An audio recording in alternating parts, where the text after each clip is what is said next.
welcome to the show. Welcome. Geethu ആണോ ഗീതു ആണോ ഗീതു ഗീതു.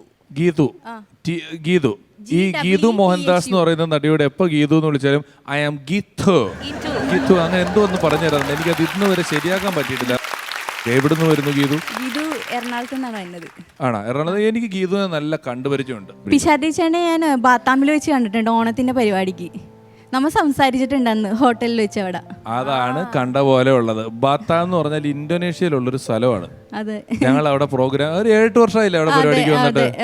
അന്ന് നാദൃശ് ഞങ്ങളൊക്കെ കൂടെ അവിടെ വന്നിട്ടുണ്ട്. ഇന്തോനേഷ്യയിൽ പരിപാടിക്ക് പോകാൻ ഞങ്ങൾക്ക് ഭയങ്കര ഇഷ്ടമാണ്.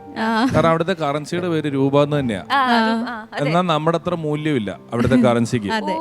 അതായത് നമുക്ക് അവിടെ ചെന്നിട്ട് ഒരു ചായക്ക് എത്ര 2 ലക്ഷം രൂപ അല്ലെ? അവിടെ ഇപ്പൊ ഒരു ചായക്ക് എത്ര രൂപ ഉണ്ടായിരുന്നു? അയ്യോ, ഇപ്പൊ അങ്ങനെയൊക്കെ ചോദിച്ചിരിക്കാറില്ല. സെയിം ഏകദേശം അങ്ങനെയൊക്കെ തന്നെയാണ്. 2 ലക്ഷം 1 ലക്ഷത്തിന്റെ ഒറ്റനോട്ടൊക്കെ ഉണ്ട് അവിടെ കൊടുക്കാനായിട്ട്. പറയുന്ന എമൗണ്ട് ഭയങ്കര.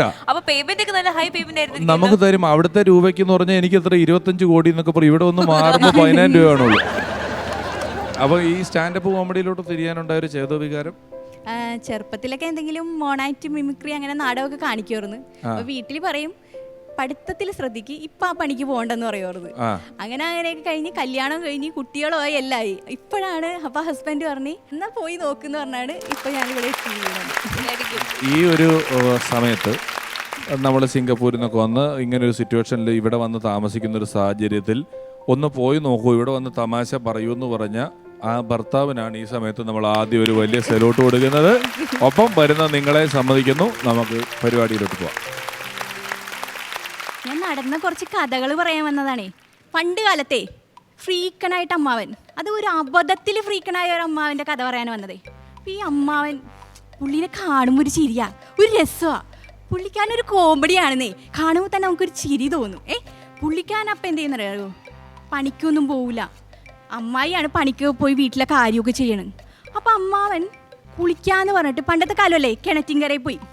അവിടെ ചെന്ന് കഴിഞ്ഞപ്പോൾ പയറുപൊടിയില്ല, താളിപ്പടിയില്ല, ഒന്നുമില്ല. ഡീ കുറച്ച് എടുത്തിട്ട് വന്നേടി, കുളിക്കാൻ പോണേ ഞാൻ എന്ന് പറഞ്ഞു. അപ്പം ഒന്നുമില്ല, എല്ലാം തീർന്നിരിക്കണേ മനുഷ്യ, നീ ഒന്ന് കുളിച്ചിട്ട് ഇജ് വാങ്ങാടെന്ന് പറഞ്ഞു. അപ്പോൾ എന്നാൽ അമ്മാവൻ പറയും നീ എന്തെങ്കിലും ആട്ടെ. അപ്പോൾ നോക്കിയപ്പോൾ എനിക്ക് കിണറ്റിൻകരയിലേ തുണി അലക്കണ കാരമില്ലേ, കാരം, അത് കുറച്ചിരിക്കണേ. പുള്ളിക്കാൻ ഈ കാര്യമൊക്കെ എടുത്ത് മേത്തൊക്കെ അങ്ങോട്ട് തേച്ചി, തലയിലൊക്കെ തേച്ചി, കുറച്ച് മീശയിൽ താടിയിലൊക്കെ അങ്ങോട്ട് തേച്ച് പിടിപ്പിച്ചു. ബക്കറ്റിലോട്ട് നോക്കിയപ്പോൾ ഒരു തുള്ളി വെള്ളമില്ല. അമ്മാവനെ മടിയാണല്ല പ്രശ്നം അല്ലേ, മടിയല്ലേ. ഡീ ഇവിടെ വന്നേ, ഇച്ചിരി വെള്ളം കോരി തന്നെ അമ്മാവൻ. അപ്പം അമ്മായി വന്ന് വെള്ളമൊക്കെ കോരി തന്ന് കുളിച്ചൊക്കെ കഴിഞ്ഞ് തലയൊക്കെ അങ്ങോട്ട് തോർത്തി ഇങ്ങോട്ട് കയറി വന്നപ്പോൾ അമ്മായിയും ചേട്ടന്മാരൊക്കെ ഒരുമാതിരി നോട്ടം. ഇതെന്താണ് എന്താണ് കോലം മനുഷ്യ ഇത്? ചുമന്നിരിക്കണ്ടല്ലോ മൊത്തത്തിൽ. ദൈവമേ, ഒരു പരിപാടിക്ക് നിങ്ങളെ ഞാൻ കൊണ്ടുപോകില്ലട്ടെ, എൻ്റെ കൂടെ വരാൻ നിൽക്കണ്ട നിങ്ങള്. നീ എന്താടി പറയണം, പോയി നോക്ക്. ഇതെന്ത് പറ്റി, ഇതെന്താണ്? അപ്പോൾ തന്നെ അപ്പുറത്തൊരു ചേട്ടൻ വന്നേ. ചേട്ടൻ എന്തു പറ്റി? അപ്പം പണ്ടത്തെ കാലത്ത് വല്ല അസുഖം പിടിച്ചാണോ, നീ മരുന്ന് വല്ല മാറിക്കഴിച്ചാ എന്ന് ചോദിച്ചു. അപ്പോൾ വേദനെ അയ്യോ ഇതെന്തു പറ്റി, ഞാൻ എന്ത് ചെയ്യും? അമ്മാവൻ ഇനിയും നാട്ടിലും വീട്ടിലൊക്കെ അങ്ങോട്ട് മോശമായി പരിപാടി ഇങ്ങനെ വന്നിട്ട്. ഇനി അമ്മാവൻ എന്ത് ചെയ്യുന്ന അറിയുമോ? ഈ താടി മീശയൊക്കെ അങ്ങോട്ട് വടിച്ച്, മുടി പിന്നെ ഒന്നും ചെയ്യാൻ പറ്റൂലല്ലോ നമുക്ക്. അങ്ങനെ എൻ്റെ അമ്മാവൻ 10 പൈസ മുടക്കാണ്ട് ബ്യൂട്ടി പാർലറിൽ പോകാണ്ട് ഒരു ഫ്രീക്കനായതാണ് എൻ്റെ അമ്മാവൻ. അങ്ങനെ ഇരിക്കുന്ന സമയത്താണ് നമ്മുടെ നാട്ടിലെ പണ്ട് വല്യമ്മക്ക് ഗൾഫിൽ നിന്ന് മോനൊരു TV വാങ്ങിച്ചു കൊടുത്ത്. ഈ TV വാങ്ങിച്ചു കഴിഞ്ഞപ്പോൾ വല്യമ്മ നാട്ടുകാരെയും വീട്ടുകാരെയൊക്കെ വിളിച്ച് വാതിലൊക്കെ അടച്ച് ജനലൊക്കെ അടച്ച് ഒരു ഗ്യാസറ്റ് ഇടും ഉച്ചക്ക്, പിന്നെ വൈകുന്നേരം ഒരു ഗ്യാസറ്റ് ഇടും. മാറി മാറി സിനിമ കണ്ടുകൊണ്ടിരിക്കുക. വല്യമ്മ സിനിമ കാണാൻ ഭയങ്കര ആസ്വദിച്ച് കാണണേ.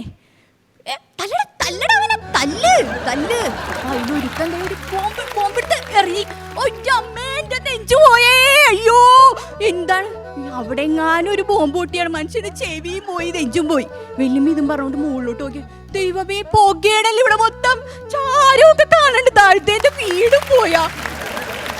ഈ വല്യമ്മയുടെ സീറ്റിന്റെ ബാക്കിൽ ഒരു 10-25 ചേട്ടന്മാരല്ല ചെറുപ്പക്കാരായ ചേട്ടന്മാർ അല്ലേ, അവരിരുന്ന് മുട്ട സിഗരറ്റ് വലിയാണ്. ഈ സിഗരറ്റ് വലിച്ചിട്ട് എന്ത് ചെയ്യുന്നറിയാവോ? അവർ ഈ ചാരം വല്യമ്മയുടെ കസേരയുടെ താഴെ ഇങ്ങനെ തട്ടിയിടും. വല്യമ്മ ഇതൊക്കെ കണ്ടിട്ട് ആദ്യമായിട്ടുള്ള TV ആണത്. വല്യമ്മ അങ്ങോട്ട് പേടിച്ചു പോയി. അങ്ങനെ TV കണ്ട് വല്യമ്മ ഹോസ്പിറ്റലായി. ഞങ്ങളുടെ നാട്ടില് അന്ന് എൻ്റെയൊക്കെ കുട്ടിക്കാലത്ത് ഇങ്ങനെ പല വീട്ടിൽ സഹായത്തിനൊക്കെ പോകുന്ന ജോലിക്ക് പോകുന്ന ഒരു സ്ത്രീ ഉണ്ടായിരുന്നു. ഞങ്ങളുടെ വീട്ടിലൊന്നും വരാറില്ല, പക്ഷെ ഇടയ്ക്ക് പോണൊക്കെ പോണ പോക്കിൽ എൻ്റെ അമ്മയോട് വർത്താനം പറയാറുണ്ട്. അപ്പോൾ പുള്ളിക്കാരത്തി ഒരു 7 മണിയാകുമ്പോൾ പണിക്ക് പോയാൽ ഒരു വീട്ടിൽ പോയി നിലമൊക്കെ തുടച്ച്, അടുത്ത വീട്ടിൽ പോയി നിലമൊക്കെ തുടച്ച്, അടുത്ത വീട്ടിൽ പോയി നിലമൊക്കെ തുടച്ച്, ഇങ്ങനെ വരും. അപ്പം ആദ്യത്തെ വീട്ടിൽ പോയപ്പോൾ അവിടെ രംഗോലി എന്നും കണ്ടു പറഞ്ഞൊരു പരിപാടി നടക്കുകയാണ് രാവിലെ ദൂരദർശനിൽ. അത് കണ്ടു. അടുത്ത വീട്ടിൽ ചെന്നപ്പോൾ വേറെ ഏതോ ജെയിൻ റോബോട്ടോ എന്തോ ഒരു സീരിയൽ കണ്ടു. ഒരു 10:30 മണിയൊക്കെ ആയപ്പം ഞങ്ങളുടെ അപ്പുറത്തൊരു വീട്ടിൽ വന്നപ്പം മഹാഭാരതം സീരിയൽ നടക്കുക. പുള്ളിക്കാരത്തി ഒന്ന് നോക്കിയിട്ട് ഞങ്ങളുടെ വീട്ടിൽ വന്ന് പറയുക, TV മേടിക്കുമ്പോൾ നോക്കി മേടിക്കണം. രമണിയുടെ വീട്ടിലെ TV-യിൽ മഹാഭാരതമാണ്, ബാക്കിയുള്ളവരുടെ വീട്ടിലൊക്കെ ഒന്നിനും കൊള്ളാത്ത പരിപാടികളാണ്. നമ്മുടെ കുടുംബക്ഷേത്രത്തിൽ ഒരു ഉത്സവം നടക്കണം. അപ്പോൾ കുടുംബക്ഷേത്രത്തിൽ ഉത്സവം നടക്കുമ്പോൾ അറിയാലോ, ഒന്നില്ലേ അമ്മാവനും അമ്മായിയും തമ്മിൽ അടി, ഒന്നുമില്ലെങ്കിൽ വെല്ലിച്ചനും വെല്ലിമയും തമ്മിൽ ഇറങ്ങി, ഒന്നുമില്ലെങ്കിൽ ഇവർ കല്ലെങ്കിൽ എറിഞ്ഞടി ഉണ്ടാക്കുന്ന സംഭവമാണ് അവിടെ നടക്കുന്നത്. അങ്ങനെ നിൽക്കുന്ന സമയത്താണേ ഞങ്ങൾ ഈ ഉത്സവത്തിനിടയ്ക്ക് ഒന്ന് ചായ കുടിക്കാമെന്ന് പറഞ്ഞ് വീട്ടിലോട്ട് പോയതാണ്. അപ്പം ഞങ്ങളുടെ വകയിലൊരു വെല്ലിമ കയറി വന്ന് അവിടെ ഇരുന്ന്. അപ്പം വെല്ലിമ കയറി വന്നിരുന്നിട്ട് പറയണേ, ഡി ഞാൻ വഴിയല്ല വന്നതടി മോളെ, ഞാനേ നമ്മളെ പറമ്പേണ് ഇങ്ങനെ നടന്നു വന്നത്. നിന്റെ അച്ഛൻ്റെ അനിയനില്ലേ, അവൻ പറയണേ, നിന്റെ അച്ഛനെ പറയണ കേൾക്കണോ എൻ്റെ മോളെ, എൻ്റെ ചങ്ക് പൊളിഞ്ഞു പോയി. അതുപോലത്തെ കാര്യമാണ് അവിടെ നിന്ന് പറയണത്. ഇത് കേട്ടപ്പോൾ എനിക്ക് തോന്നി എനിക്കുള്ള പണിയായിട്ടാണ് വന്നേക്കണത്. ഇതിൽ ഞാൻ എന്തെങ്കിലും പറയണേ എൻ്റെ പിശാരിച്ചേട്ട ഓർത്തോ, ഞാൻ എന്തെങ്കിലും പറഞ്ഞു കഴിഞ്ഞാൽ ഒന്നില്ലെങ്കിൽ പറയും അവള് അച്ഛൻ്റെ അനിയനെ പറ്റി ഇങ്ങനെ പറഞ്ഞു, അടുത്തടി ഞാനായിട്ട് തുടങ്ങും.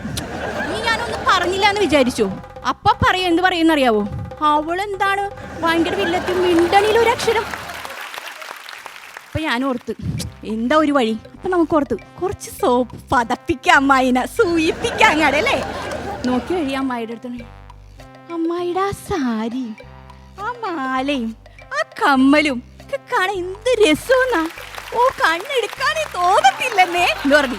അമ്മായി ഇത് കേട്ട വഴി ഇങ്ങനെ നിൽക്കണല്ലേ, അവനില്ലേ നിന്റെ അച്ഛൻ്റെ അനിയനില്ലേ എന്ന് പറഞ്ഞ വഴി, ആണാടി മോളെ നീ പറഞ്ഞ സത്യമാണാടി. ഇങ്ങനെ പറഞ്ഞ് ഈ അമ്മായി എൻ്റെ കൈയൊന്ന് പിടിച്ചിട്ട് എൻ്റെ മക്കളെ, പിന്നെ ഞാനില്ലേ ഉത്സവവും കണ്ടില്ല, ദേവീനെയും തൊഴുതില്ല, ഈ അമ്മായി എൻ്റെ ചെവി തിന്നുകൊണ്ടിരിക്കണേ. അങ്ങനെ ഞാൻ വടി കൊടുത്ത് അടി വാങ്ങിച്ച അവസ്ഥയിൽ.